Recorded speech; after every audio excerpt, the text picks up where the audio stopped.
एक पातेलं घेतलेलं आहे, यामध्ये टाकणार आहे गूळ आणि यामध्येच टाकणार आहे बारीक कुटून घेतलेली इलायची. घ्यायचा आहे, पूर्ण विरघळवून घ्यायचा आहे आपल्याला हा गूळ. तुमच्या आवडीनुसार तुम्ही सोप किंवा इलायची टाकू शकता. थोडस पाणी होत आलं की याच्यामध्ये टाकायचं आपल्याला गव्हाचं पीठ.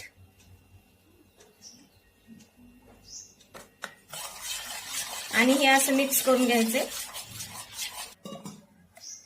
थोडं थोडं करून आपल्याला पाणी टाकायचंय, पाणी एकदाच टाकायचं नाही. आणि एवढं पातळ असं करायचंय आपल्याला.